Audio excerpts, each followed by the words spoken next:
Hello everyone. Second news update for our Patreon and Boosty communities, part of which probably will be published on YouTube and Rumble also as a sort of advertising. Hopefully it will work. Hopefully it will work, and some members from our bigger community on YouTube and Rumble will join us.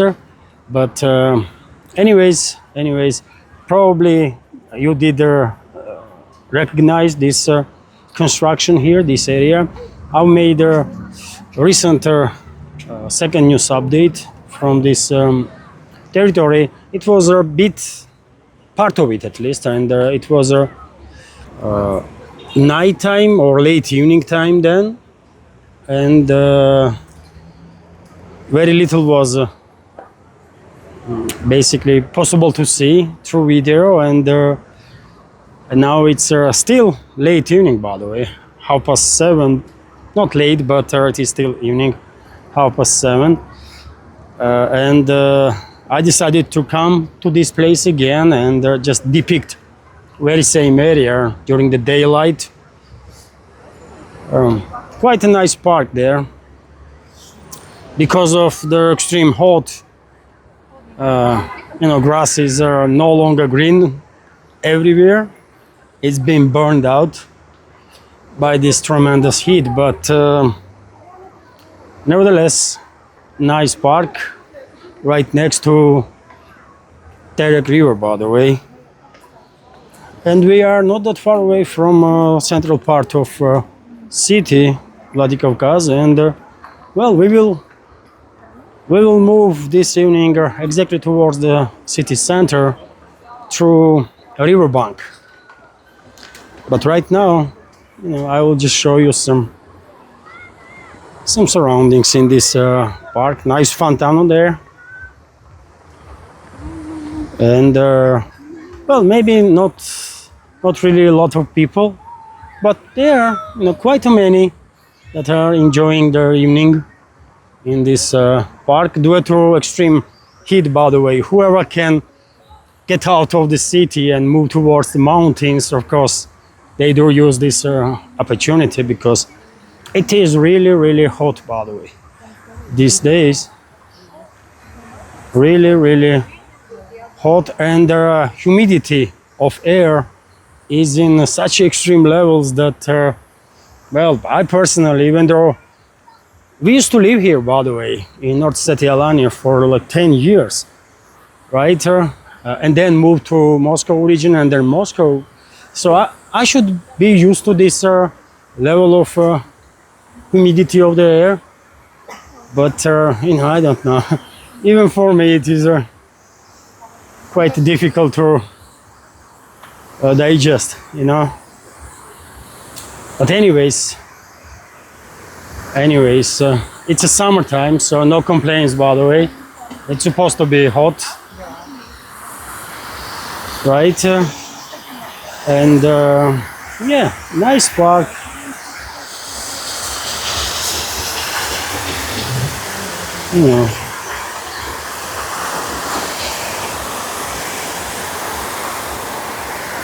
And so, yes, let's talk about news now. I have booked quite a number of news for tomorrow's live stream.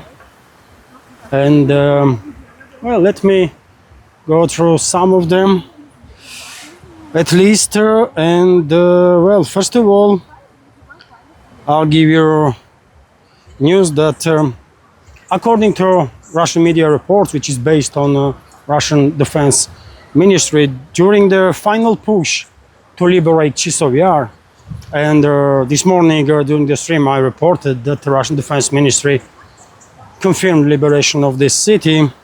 So during the final push, according to reports, Kiev regime's forces lost more than 7,000 military personnel and about 200 different type of military vehicles, also dozens of artillery systems.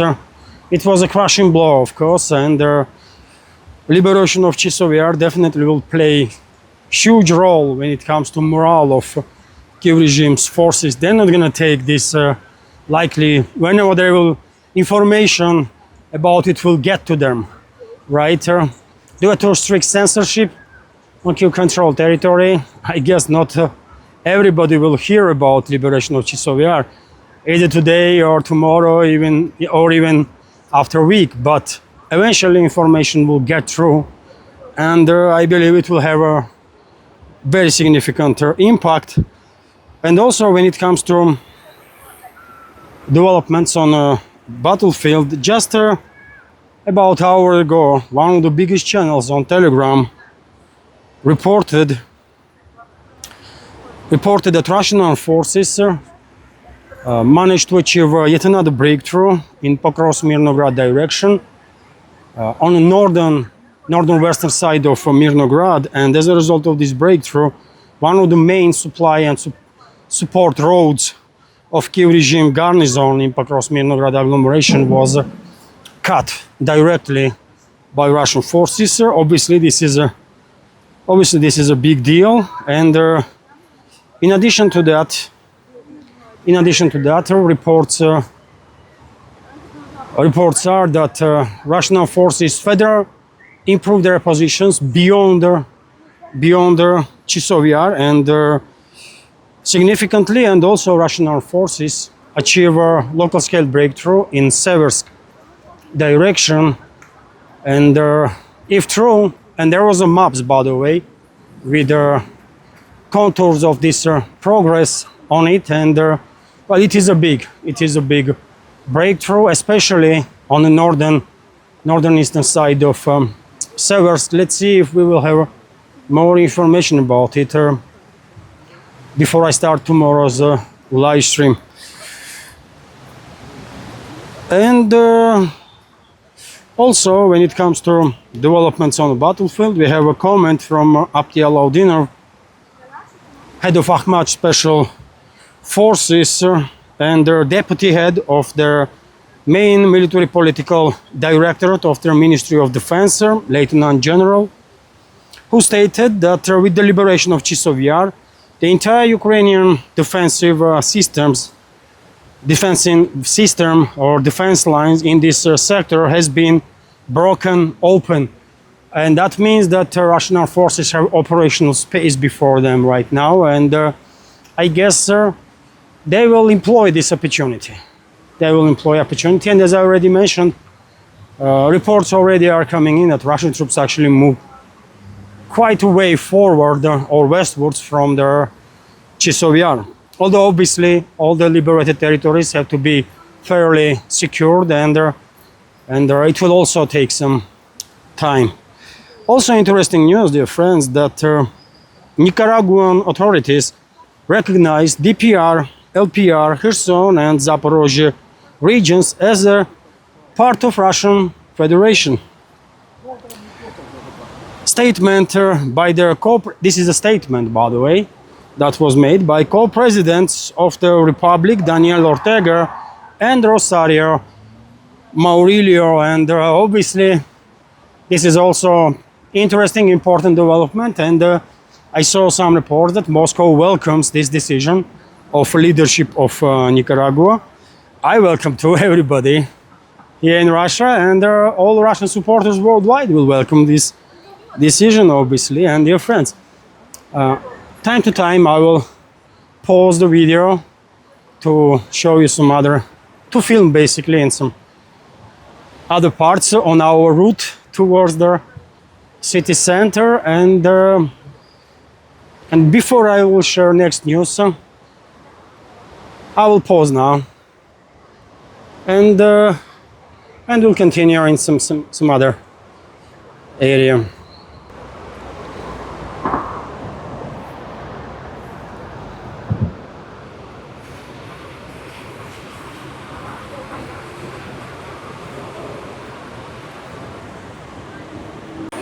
Okay, let's continue here until it's not too dark and something can be filmed. So this is a river itself, by the way. It's a mountain river, so I guess there was heavy rain somewhere in the mountains, and and you can tell it by the river. And there is a new block on a bank of the Terek there that you see right now on your screen, and build construction work of this new block continues, which is nice to see, because you know, Vladikavkaz is becoming more and more popular among Russian citizens as a destination. Also, strategical geographical placement of the city, in addition, increases its importance and interest towards it. And therefore, I'm not at all surprised. I'm not at all surprised that construction work is booming and new blocks are being built, because I guess there is demand for it, right? Which is nice. Also, pedestrian bridge right there, new one, by the way. Last year there was a construction of this bridge, and well, it's finished and done. Nice, isn't it? Definitely nice stuff. And I wonder how much, let's say, 3-bedroom flat will cost in this new block of the city. Interesting to know. Anyways, dear friends, let's continue with some news. And well, let me check where I was. And of course, by the way, Zelensky and money. Next topic. So the head of Western-backed terrorist regime in Ukraine, Vladimir Zelensky, signed the law on Thursday, that is today, increasing spending on the security and defense sector this year by 412 billion hryvnia, local currency, which is $9.8 billion. And you guessed from where this money gonna come? Obviously from Western taxpayers, obviously, right? And when it comes to Zelensky, by the way, and the appetite of that terrorist regime there, I will just remind you that not so long ago, newly appointed defense minister of Kiev regime, Shmigal, stated that for the next year, they will need $120 billion just for defense purposes.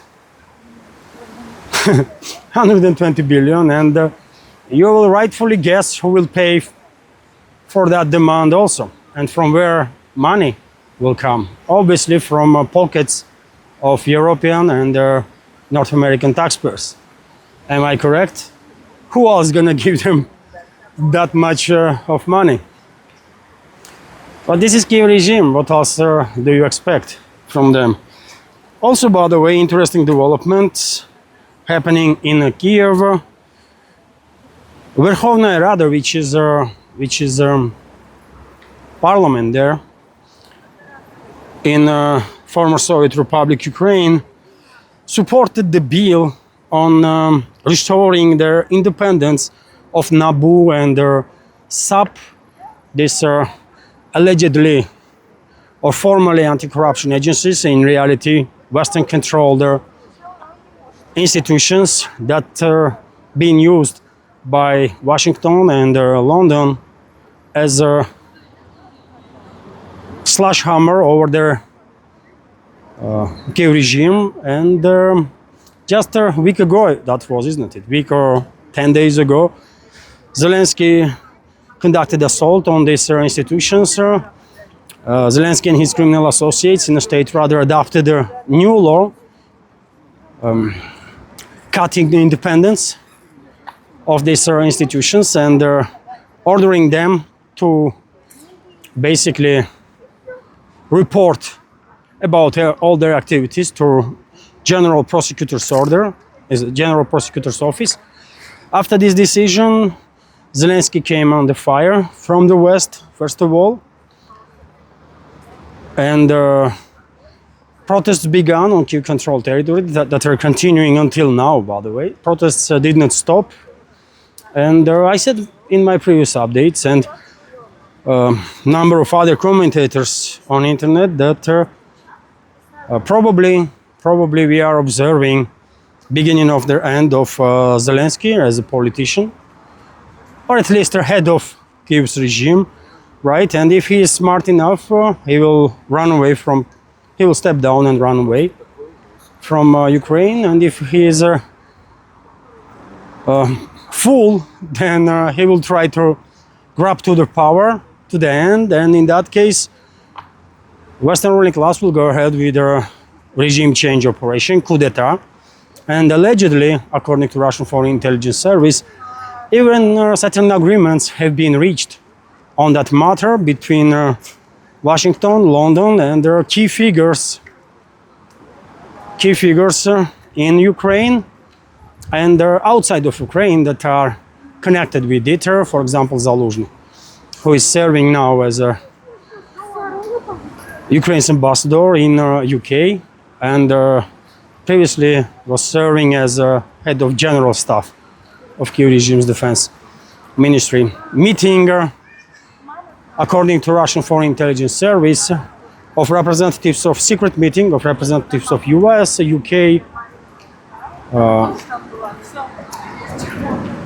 Andrei Yermak, head of Zelensky's office, Budanov, head of main intelligence director there, and Zaluzhny took place relatively recently in Alps.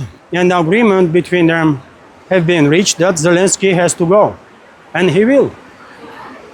And he will one way or another, but he's finished. But, you know, probably he sense that something is happening, something big is cooking by his Western masters, and he reversed.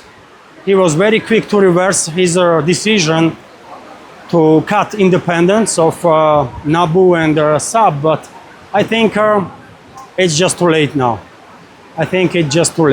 He will not be able to save his position. Maximum what he can do is to save his life, and even that only in case if he will step down in next couple of weeks, in short time, let's say, and if he will move to Israel from Ukraine, because I don't think Europeans want to see him there in Europe, and I don't think American political class is dreaming about having Zelensky in the US, because he can open his freaking mouth anytime, isn't it? And God knows what he's gonna say. So either Zelensky will run to Israel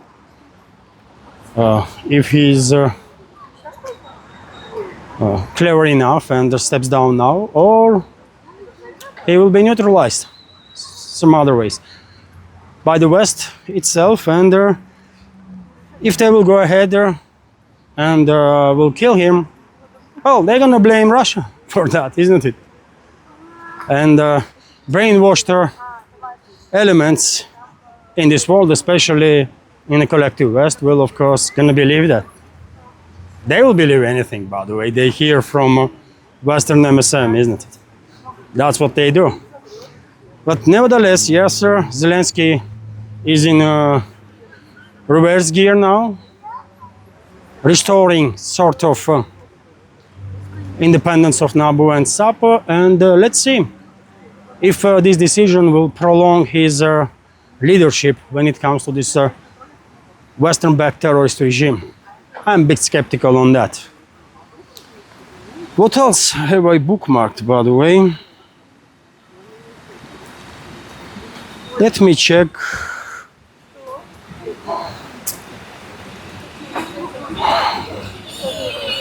Well, I do have I do have a number of news, dear friends, left, and I will report about this news. I will share this news from some other place where there is a little more light, because I can see this phone is already struggling to film. Unfortunately, quality of video is dropping significantly during the night time.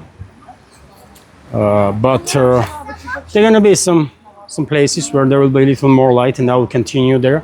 Meanwhile, I will film some areas, and we'll add those short clips to final program that I will publish on Patreon and Boosty.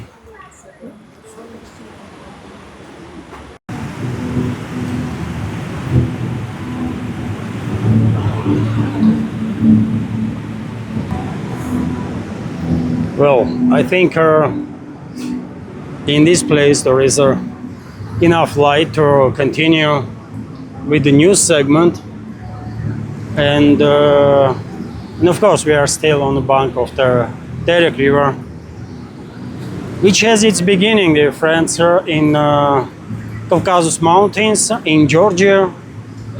Then it crosses North Ossetia, Alania, Vladikavkaz. Then it goes towards east, by the way, and joins Caspian Sea, enters Caspian Sea. River Terek. Let's continue, dear friends, with the news that I have bookmarked.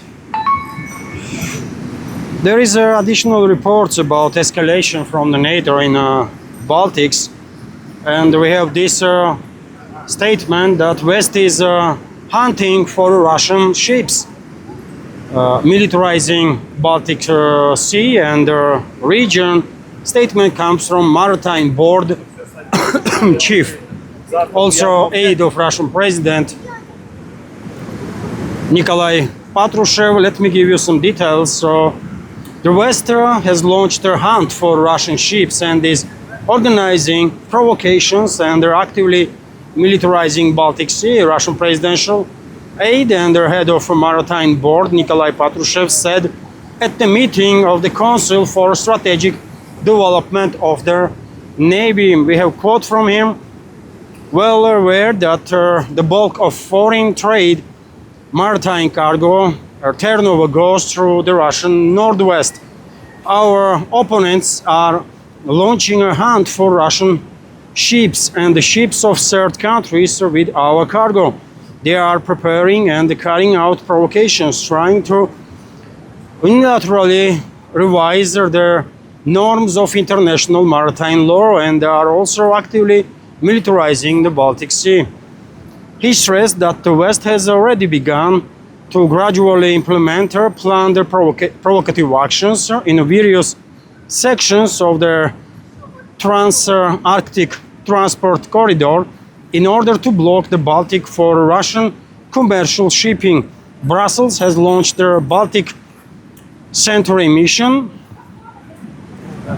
which can be deployed at any time as a blockade mission, Patrushev said, and this is yet again also very important, I think, and kind of warning, yet another warning that, well, Moscow is aware of the provocative plans and the actions of NATO member states, including in general against Russia, including in the Baltic, in particular in the Baltic region. And these warnings are not just empty words, by the way. These warnings means that Russia is taking countermeasures, right?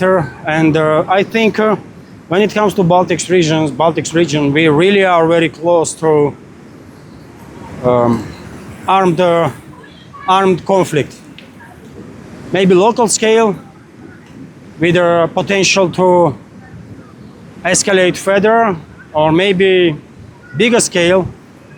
But I think we are very close to direct military hostilities between NATO and Russia in this region because of the activity, criminal, I will say, activity of their Western ruling class. There is no way around it, isn't it? It's a collective West that is escalating, not Russia. And obviously Moscow will never ever allow Baltic Sea to be turned into some sort of an internal leg of NATO. It is not happening, by the way, because Baltics are and will be very important maritime route for Russian Federation, for Russian military and commercial navy, right, for Russian economy. So I think better Western ruling elites will come to their senses and begin de-escalating. I mean, sooner they will begin de-escalating, the better. Otherwise, they're gonna find out hard way. That's what it is. They're gonna find out hard way, and I don't want this to happen. I don't want her to see any further escalation, but only so much Moscow can tolerate, isn't it, when it comes to all sorts of provocations from the West. Many people worldwide probably already are kind of shocked that Moscow had tolerated so many provocations until now, but this tolerance is running low now, isn't it? I think so. But yet again, I think important news to highlight extreme level of tensions that we are facing in the Baltics. Also, dear friends, we have obviously reports from Middle East. Netanyahu stated that the so-called voluntarily relocation of thousands of Palestinians from the Gaza will begin within weeks. If no hostage deal reached sooner, so basically Netanyahu is threatening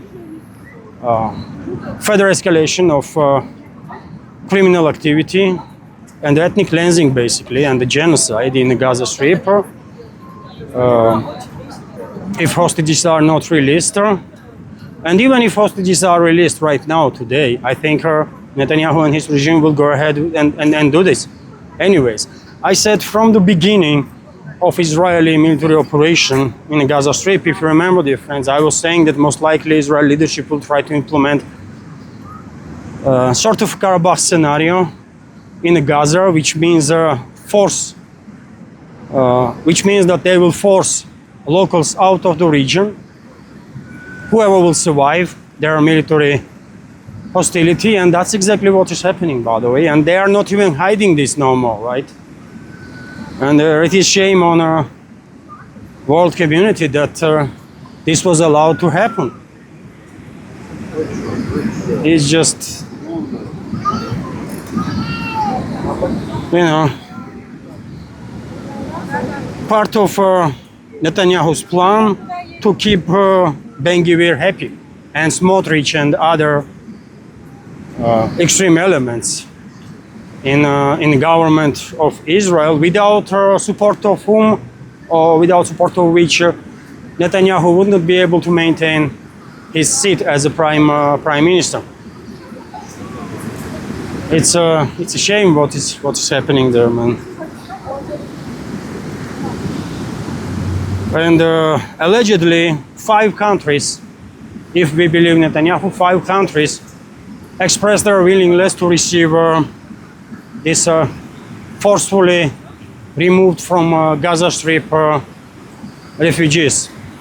But yet again, can you believe anything that comes out of Israel leadership? I don't.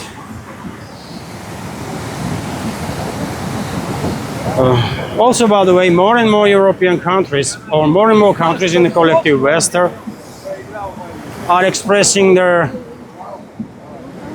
concern, let's say, in regards to actions of their Israel, France, UK, Portugal are planning to recognize statehood of Palestine in upcoming General Assembly of UN in September. And today we got this report that Sweden calls on EU to suspend a trade deal with Israel. Economic pressure on Israel must increase. Israeli government must allow unrestricted humanitarian aid in Gaza. Prime Minister Christensen stated. And so maybe this will work. Maybe all these statements, late statements from European so-called elites will influence something, and Israel will begin de-escalating. But I'm not really optimistic on that. As long as Israel has the support of US, as long as Israel has direct or indirect control over their Western elites, and they do have this control. I mean, it just seems obvious. I think they're not going to de-escalate nothing. To continue, dear friends, well, I mentioned in today's first update that foreign minister of new regime in Damascus was in Moscow, and it's not just foreign minister, but later on during the day, media reported that their defense minister, so-called defense minister, is also in Moscow. And well, unfortunately, I will say, Russian leadership honored these representatives of Damascus regime, Turkish proxy regime. And Lavrov had a meeting with this so-called foreign minister, and the Russian defense minister had a meeting with the so-called defense minister of Syria, which is, I don't like this. What can I say, by the way? I don't like that Moscow is communicating with this regime. And although I can understand why is this? There is a Russian basis in Syria, and obviously Moscow is interested in safety of the Russian military personnel, and I think in order not to be in this awkward situation, Russian military basis has to be withdrawn from Syria, and I don't really understand why this was not done until now. I mean, I don't really understand, and I did not really see some logical explanation, or explanation that I would find acceptable. But nevertheless, I mean, who is asking me opinion anyways, right? So yes, there was a meeting, by the way, between Russian foreign minister Sergei Lavrov and the foreign minister of this Damascus regime. Russian defense minister Belousov had a meeting with the defense minister of Damascus regime, and allegedly, a number of Telegram channels also reported that Russian President Putin also received this delegation from Damascus and talk about something. I don't know.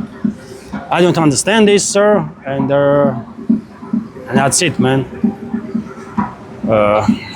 It is what it is.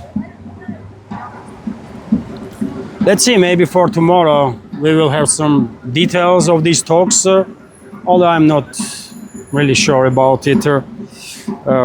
Probably for public, some casual statements will be made that sides talk about bilateral relationships and situation in the region and that kind of stuff, and nothing else. We will never find out what was the actual topics of discussion during these meetings. What else do I have bookmarked, by the way? Chinese Navy diesel electric submarine has arrived in Russian port of Vladivostok to participate in upcoming joint Sea 2025 exercises, which is interesting. Russian and Chinese militaries are cooperating for quite a long time now, and this cooperation is reaching new and new, higher and higher levels. And I think this is good, by the way, for both countries, for security of the both countries, and for the security of the global South in general, or even world, I will say. Russian president also received with a warm welcome President of Laos, Siso Liter, in the Kremlin. I'm butchering name of this President of Laos. My apologies for that. So yes, Putin received President of Laos. They discussed bilateral relationships, and the reports are that Russia will invest big time in the portal infrastructure of Laos to build a new maritime bridge from global south to Russian Vladivostok port. If so, that's not bad. That's actually good development. What else? I mean, let me move this way because it's more light here. I'm gonna stand right under this light post, and so a few more news, dear friends. Well, Trump is imposing actually 50% tariffs on Brazil. He stated this again. From 1st of August, Brazil should expect 50% tariffs on all Brazilian goods that will be exported to US. And in addition to that, on top of that, from 8th of August, if US will actually go ahead with 100% tariffs on the countries that are cooperating with Russia, especially in energy field, including Brazil, should expect another 100% tariffs on top of whatever tariffs already been imposed there. I am skeptical that US gonna go ahead there and actually impose 100% tariffs on additional 100% tariffs on Brazil, China, India, Turkey, Hungary, France, Slovakia, US itself, by the way, that buys Russian energy source, which in case of US, they buy oil quite often from Russia, and also uranium, by the way, enriched uranium, right? So are they gonna, sanction themselves or tariff themselves? This is insane, right? So I'm skeptical that they will go ahead with their 100% tariffs. Nothing to be said about 500% tariffs that psycho Lindsey Graham is talks about every other day. But nevertheless, let's see what US will do, or what Trump and his administration will do after their ultimatum will expire in 8 days time, right? Also, political reports, by the way, and this is quite interesting. Let me take a seat. So, political reports that Trump demanded that EU refuse energy supplies from Russia during their recent negotiations, when Brussels basically knee to before Trump, right, and agree almost on everything that Trump demanded, shamefully for Europe. But anyways, during trade talks with the EU authorities, US President Donald Trump urged them to stop purchasing energy from Russia and buy liquefied natural gas, or LNG, only from US. Politico reported on Thursday, citing sources. And this is quite interesting because European states buy LNG not just from Russia, but also from Qatar. So if Trump was demanding from Europeans to buy LNG only from US, then what about Qatar? Is Qatar no longer US ally? But yet again, I mean, that's how US treats its allies, right? With no respect whatsoever. Otherwise, US would never put Europe in such a position that EU is in right now. As a result of this trade deal that not gonna work, by the way. I mean, many experts are saying that this is just a freaking nonsense and will never work because, first of all, US is in no position to actually supply these volumes of LNG, for example, that Trump demanded to be brought by Europeans. US just cannot supply so much LNG. That's how it is, right? But anyways, let's continue for some more details here. The publication recalls that last weekend Trump met with head of European Commission, Ursula von der Leyen, with the aim of reaching a trade agreement with the EU. The main task, number one, of the president was to convince Europe to stop buying Russian energy resources and buy them from the United States. The publication reports citing an unnamed American official. And the Europeans agreed. This is such a serious change in their situation and their obligation to buy from America. Their portal's interlocutor continued. Initially, according to publication, Trump insisted on commitments from the European Union to purchase US energy resources in the amount of $1 trillion for his entire term.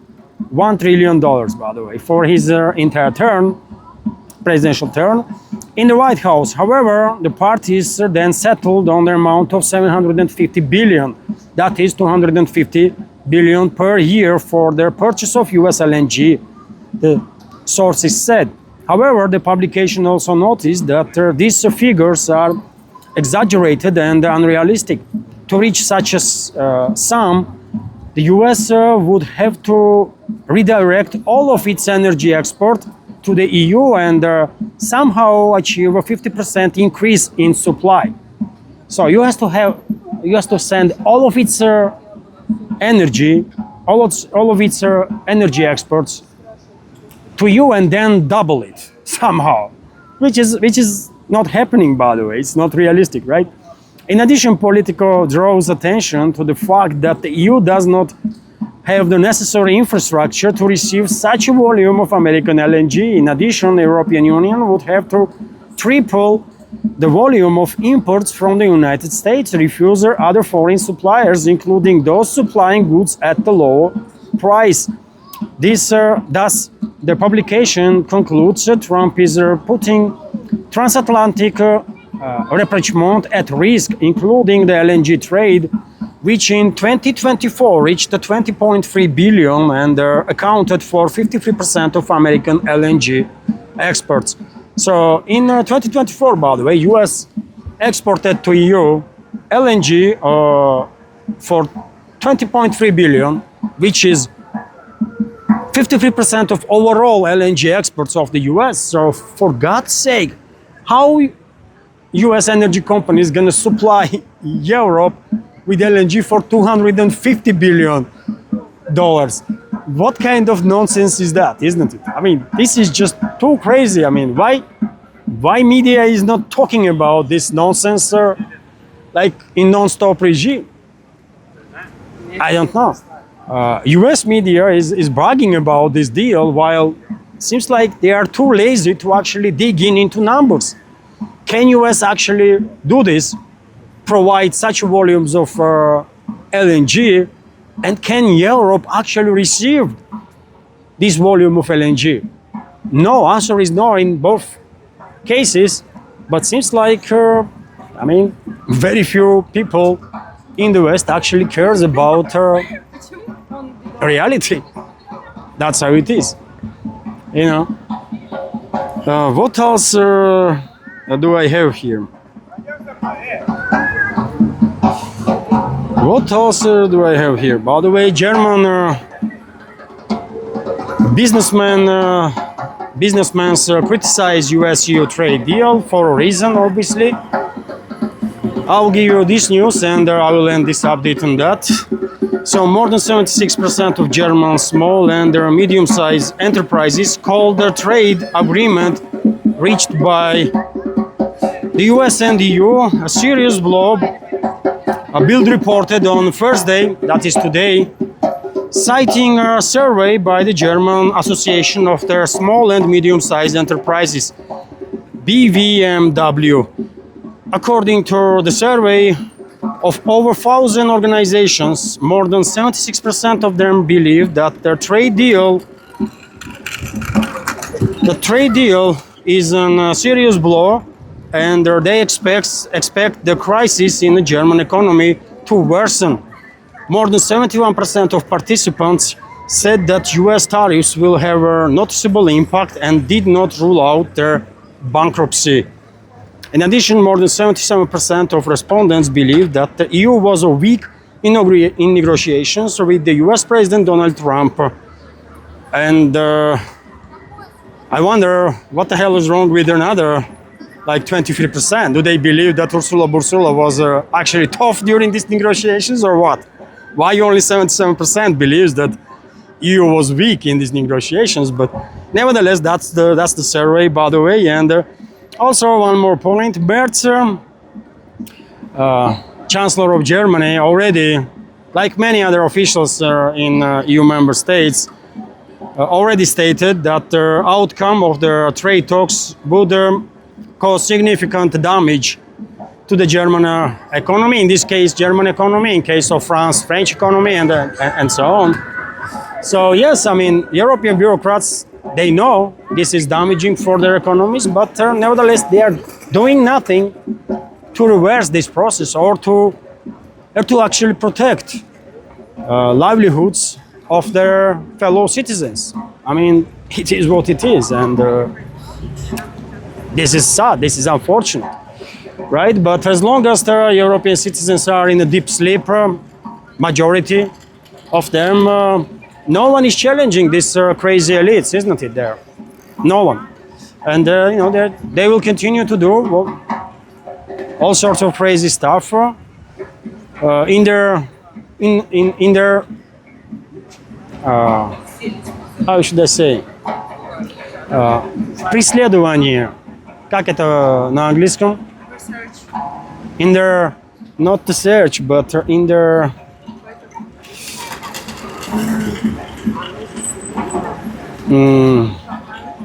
стремление. Как стремление на английском? Не, стремление. In their pursuit of this crazy dream of achieving strategical defeat of Russia, which is not going to happen, but nevertheless. So, dear friends, that's about it for a news segment of this update, and well, we will continue, just walk around there, and I will make some more short clips. Right now, I can show you this. This building, by the way, it's a Soviet-era building, Hotel Vladikavkaz. I mean, there was a Hilton right next to this hotel, Vladikavkaz, but they left Russia, and now it's a Park Hotel. I think they left, Hilton left Russia, no? I don't know. Anyways, you know, does looks nice. So, I guess guests of the Vladikavkaz that will live there will receive decent service, and they will be happy and return to this city. And so yeah, this is it for today's first news segment. Now we will cross the river and we will go to other side. There is a nice park there, and then if we go a little up, there is a prospect of the world, or Prospect Mira. I have made a video already, I mean, so many times actually during last number of years, but also a couple of days ago. But it was a daytime, and now I will make videos during the night time.